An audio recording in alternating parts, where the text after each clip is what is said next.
నమస్తే and welcome to story board.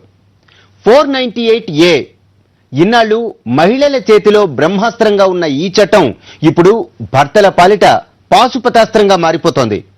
Case పెడితే చాలు ఏమాత్రం విచారణ లేకుండా భర్త గారి భరతం పడతారు ఖాకీలు. వరకట్న వేధింపులకు గురయ్యే భార్యలకు వరంలా ఉండాల్సిన ఈ చట్టం కాస్త ఇప్పుడు అమాయక భర్తలకు శాపంగా మారింది. అసలు ఈ చట్టం ఉండాలా వద్దా? దీన్ని రద్దు చేయాలా, సంస్కరించాలా? ఒకవేళ మార్పులు చేస్తే ఎలాంటి మార్పులు అన్న ప్రశ్నలు ఇప్పుడు తలెత్తుతున్నాయి. రూటు మార్చుకోనున్న 498A చట్టంపై ఇవాల్టి స్టోరీ బోర్డ్.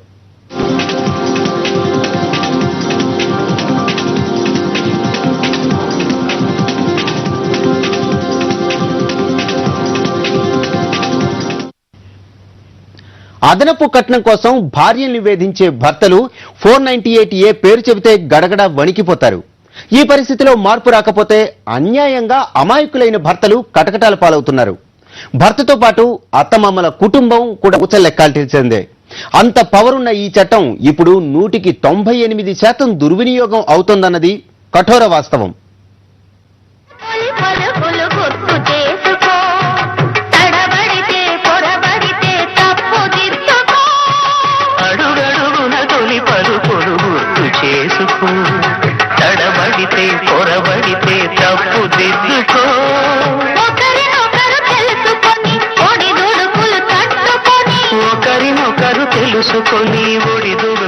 పెళ్ళంటే 2 మనసులు, 3 ముళ్ళు, 7 అడుగులు అన్నీ కలిపితే 100 ఏళ్లు. 2 జీవితాల్ని పెనవేసుకుపోయే బంధం పెళ్లి. మనస, వాచ, కర్మణ 2 వ్యక్తుల్ని కలకాలం కలిసుండేలా చేసే అనుబంధం. పెళ్లితో 2 తనువులే కాదు, మనసులు కూడా ఒకటై ఒకరికొకరు తోడుగా ఉంటూ కష్టసుఖాల్లో ఒకరికొకరు అండగా ఉంటారని, వ్యక్తి భర్తగా తన బాధ్యతల్ని పూర్తి చేసేందుకు, స్త్రీ భార్యగా తన కర్తవ్యాన్ని నిర్వర్తించేందుకు దేవుడు ఏర్పరిచిన అనుబంధం. ఒకరినొకరు తెలుసుకొని ఒడిదుడుకులు తట్టుకొని మసకేయని పున్నమిలా మనకి నింపుకో. శ్రీరస్తు శుభమస్తు, శ్రీరస్తు శుభమస్తు. పంచభూతాల సాక్షిగా ఒకటైన ఈ దంపతులు కడదాకా కలిసి ఉండాలనేదే పెళ్లిలో పలికే ప్రతి మంత్రోచ్చారణ ఉద్దేశం. ధర్మేచ అర్థేచ మోక్షేచ నాతి చెరామి అని నవవరుడి నోట పలికే ఈ మంత్రం ఎన్ని కష్టాలు వచ్చినా భార్య చేతిని విడిచిపెట్టనని ప్రమాణం చేయిస్తుంది. వేద మంత్రాలు, అందరి బంధువులు, పంచభూతాలు, ముక్కోటి దేవతల సాక్షిగా జరుగుతున్న నేటి వివాహాలు కలకాలం కాదు, చిరుకాలం కూడా నిలిచి ఉండడం లేదు. పంతాలకు పోయి గిల్లికజ్జాన్ని మనస్పర్ధలుగా మార్చుకుంటున్నారు. అహంకారంతో తమ మధ్య అంతరాలను అగాధం చేసుకుంటున్నారు. ఆపై భాగస్వామి మీద తమ కోపం తీర్చుకునేందుకు కోర్టులకెక్కుతున్నారు.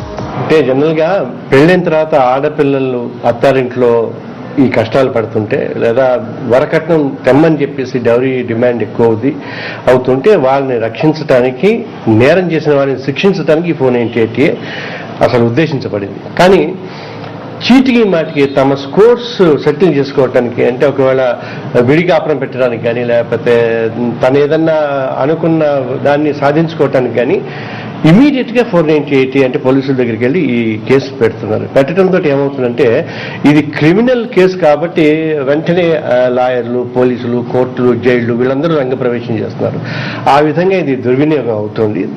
అసలు బేసికల్ గా 498A మంచిదే, కానీ దాని యూజ్ లేకపోవటం వల్ల మిస్యూజ్ కి ఎక్కువ ఆస్కారం ఏర్పడిపోయిందని నా ఉద్దేశం. ఇది ఇద్దరి మధ్య అవగాహన లేమి వల్ల తలెత్తుతున్న సమస్య.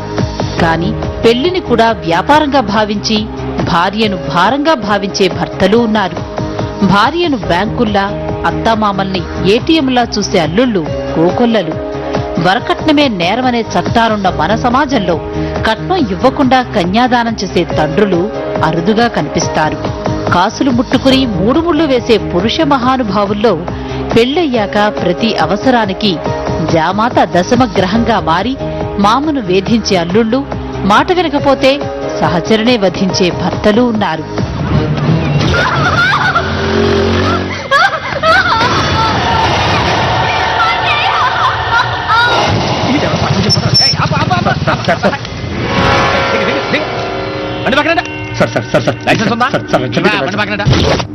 ఇది గడప దాటిందంటే పోలీసులు కేసులు.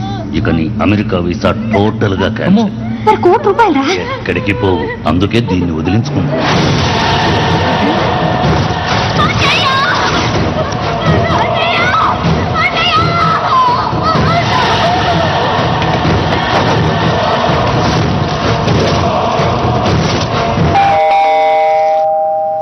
ఈ కట్న పిశాచి రూపు మాపడానికి చట్టాలు ఉన్నా సాంఘిక నియమాల ముందవి ఎప్పుడో తల వంచాయి.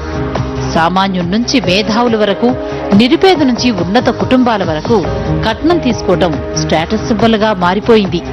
ఎంత ఎక్కువ కట్నం తీసుకుంటే అంత ప్రెస్టేజ్ అన్నట్లుగా మారింది. కానీ డబ్బాస చావని భర్తల భర్తం పట్టడానికి, అదనపు కట్నం కోసం బలైపోతున్న అబలల్ని ఆదుకోవడానికి పుట్టిన చట్టం 498A. డాక్టర్ దీనికి అబార్షన్ చేశానని చెప్పి అబద్ధం ఆడిందమ్మా. నిజానికి అబార్షన్ చేయలేదు. ఇదంతా వీళ్ళన్నయ్య నడిపిన భాగవతం. ఎందుకత్తయ్యా మీ రక్తం పంచుకొని పుట్టబోయే బిడ్డని చంపాలని చూస్తున్నారు? నా బిడ్డని చంపొద్దత్తయ్యా, చంపొద్దత్తయ్యా. మళ్ళీ ఇంకొకసారి నన్ను అత్తయ్య అన్నావంటే నోట్లో సీగం తరిగించిపోతాను.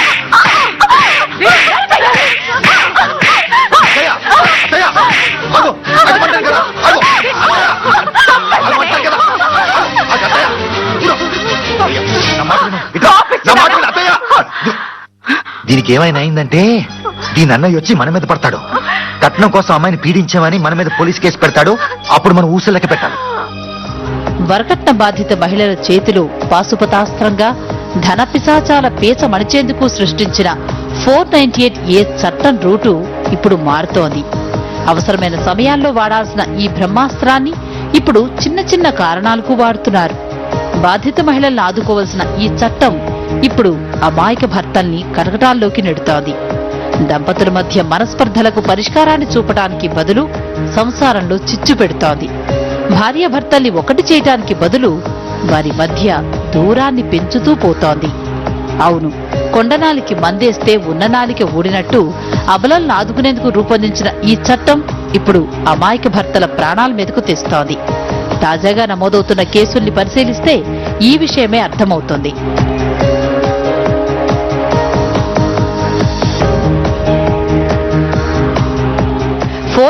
ఏ చట్టం 95% దుర్వినియోగం అవుతోందన్న విమర్శల్లో వాస్తవం తెలిసి వస్తోంది. ఎప్పుడైతే 498A సెక్షన్ వేసి క్రిమినల్ ప్రొసీజర్ ని మూవ్మెంట్ లోకి తీసుకొచ్చామో వారి అంటే ఇద్దరి మధ్య ఉన్న సన్నటి చీలిక అగాధంలాగా ఏర్పడుతుంది. ఇంకా కాపురం చట్టుబండ్లైనట్టే అన్న విషయం మనకు తెలియట్లా. గృహహింస నుంచి స్త్రీలకి రక్షణ చట్టం అన్నారు. ఇది సివిల్ కేసు.